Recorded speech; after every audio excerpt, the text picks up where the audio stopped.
ये जादुई कहानी प्राचीन काल के एक गरीब इंसान की है जिसका नाम रतिलाल था। वह अपनी पत्नी के साथ छोटे से घर में रहता था। रतिलाल दैनिक भिक्षा मांगते जाया करता और जो कुछ भी मिलता उससे अपना और अपनी पत्नी का जीवन यापन किया करता था।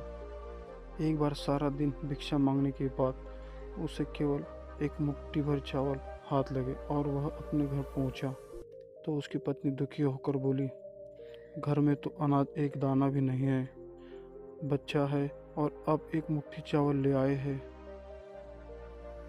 भला इसमें कैसे हम अपना पेट भर सकते हैं। और वह थक हार के घर में बैठी था कि द्वार पर एक भिक्षु आ जाता है और वह कुछ खाने के लिए मांगता है। रतिलाल धर्म संकट में फंस जाता है। अब वह एक मुट्ठी चावल अपनी पत्नी को दे या सामने खड़े भिक्षु को, लेकिन वह द्वार पर आए किसी व्यक्ति को बिना कुछ दिए जाने नहीं दे सकता था, इसलिए उसने वह चावल भिक्षु की टोकरी में डाल दिया। रतिलाल की पत्नी अंदर काम कर रही थी और जैसे ही वह बाहर आई तो रतिलाल ने भिक्षु को चावल देने वाली बात बता दी और इस बात को सुनते ही रतिलाल की पत्नी गुस्से में आ गई। तभी रतिलाल ने बताया, चावल के बदले भिक्षु उसे एक पतीला दे गए हैं और उन्होंने कहा कि अब उसे खाना इसी में बनाना। रतिलाल की पत्नी गुस्से से कहती है, क्या इसमें पानी उबाल कर दूँ, क्योंकि अनाज तो है नहीं और जो आप लाए थे उसको भी दान दे दिया। और जैसे ही वह पतीले को उठाती है तो उसे कुछ वजन का एहसास होता है और वह पतीला खोल कर देखते हैं तो चौंक जाती है, क्योंकि उसमें इन दोनों के लिए पका हुआ खाना रखा होता है। रतिलाल की पत्नी के चेहरे में खाने को देखकर मुस्कुराहट आ जाती है। दरअसल उसमें कई दिनों से ठीक से खाना नहीं खाई थी, लेकिन रतिलाल यह नहीं समझ पा रहा था कि वह भिक्षु तो उसे खाली पतीला देकर गया था, तो इसमें खाना कहाँ से आया। और वह आश्चर्य से यह बात अपनी पत्नी को कहता है, लेकिन वह कई दिनों से भूखी है, इसलिए उसकी बात नज़रअंदाज करके खाने को घूरती रहती है और अपने पति से कहती है, बड़े दिनों बाद इतना स्वादिष्ट भोजन देखने को मिला, चाहिए चलिए खाते हैं। और रतिलाल खाना खाने बैठ जाता है, लेकिन अभी भी उसका ध्यान उसी बात पर टिका होता है कि क्या बर्तन जादुई पतीला है। भोजन करने के बाद वह पत्नी से अपने दिमाग में चल रहे उथल पुथल चलते हैं यह बात कहते हैं, अपने आप को रोक नहीं पाया कि ज़रूर यह जादुई पतीला है जिससे इच्छानुसार भोजन प्राप्त किया जा सकता है। तभी दोनों ने मिलकर पतीले का परीक्षण करने का विचार बनाया और पतीला खाली करके पतीले से दोबारा भोजन बनाने का आग्रह किया और कुछ क्षण में उनकी यह इच्छानुसार भोजन बनकर तैयार हो गया। यह देखते ही दोनों खुश हो जाते हैं, क्योंकि अब उनकी भूख हमेशा के लिए शांत हो जाएगी और उन्हें खाने के लिए किसी और के सामने हाथ नहीं फैलाना पड़ेगा। खुश होकर दोनों ने राज्य में ऐलान कर दिया कि वह सारे राज्य को खाना खिलाएंगे। यह बात दूर दूर तक फैल गई कि कोई गरीब इंसान ऐसा धनवान बना है जो पूरे राज्य को भोजन पर आमंत्रित कर रहा है। और अगले ही दिन रतिलाल के घर के सामने हजारों की तादाद में लोगों का हुजूम उमड़ पड़ता है, जिनमें से ज़्यादातर लोग यह देखने आए थे कि भला यह गरीब इतने सारे लोगों को कैसे खाना खिला पाएगा। लेकिन देखते ही देखते एक से एक व्यंजन सबके सामने रख दिए जाते हैं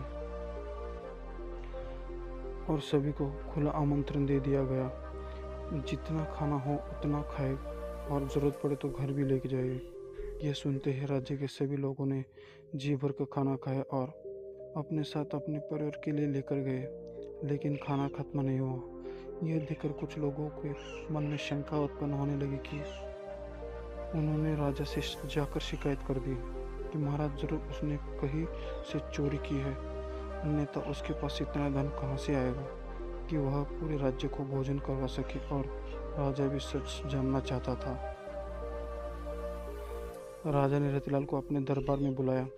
रतिलाल ने जादुई पतीले को बात राजा से कह दी। राजा के मन में पतीले की बात सुनते ही लालच आ गया और उसने रतिलाल से वह पतीला प्राप्त कर लिया, लेकिन राजा के हाथ में पतीला आते ही बेअसर हो गया। राजा को लगा कि जादुई पतीले की बात झूठ है और उसने रतिलाल को गिरफ्तार कर लिया और उस पर चोरी का आरोप लगा लिया। रतिलाल सबके सामने चिल्लाता रहा, मैंने चोरी नहीं की, लेकिन उसकी बात किसी को यकीन नहीं थी। राजा ने आदेश दिया कि रतिलाल का पतीला नदी में विसर्जित कर दिया जाए और रतिलाल जब तक अपनी चोरी की गलती स्वीकार न कर ले तब तक कारागार में ही रखा जाए। और जैसे ही पतीले को पानी में विसर्जित किया जाता है, राजा के महल में चारों तरफ पानी बहने लगता है और देखते ही देखते राजा का महल पानी की बाढ़ से डूबने लगता है। राजा अचानक अपने महल की ऐसी स्थिति से घबरा जाता है। उसे समझ में नहीं आता कि यह क्या कैसे हो रहा है। तभी वह अपने राज्य के ज्योतिष आचार्य से चर्चा करता है और आचार्य उसे बताते हैं कि तुमने एक निर्दोष व्यक्ति को कारागृह में डालकर अपराध किया है, इसलिए आपके महल की ऐसी स्थिति हो गई है और यदि आपने उसे कारागृह से वापस नहीं निकाला तो इस राज्य का सर्वनाश हो जाएगा।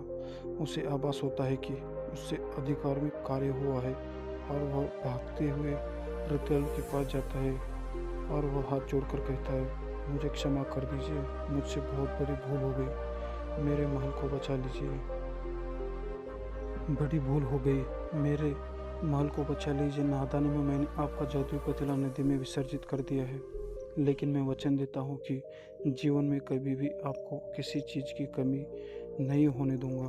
और जैसे ही राजा ने रतिलाल को कारागार से बाहर निकाला, महल में जल स्तर कम होने लगा। राजा ने रतिलाल को बहुत सी दौलत भेंट की और उसे अपनी शाही रथ से उसके घर भिजवाया और एक जादुई कहानी का अंत होता है। दोस्तों, वीडियो अच्छा लगे तो लाइक और सब्सक्राइब कर दीजिए। धन्यवाद।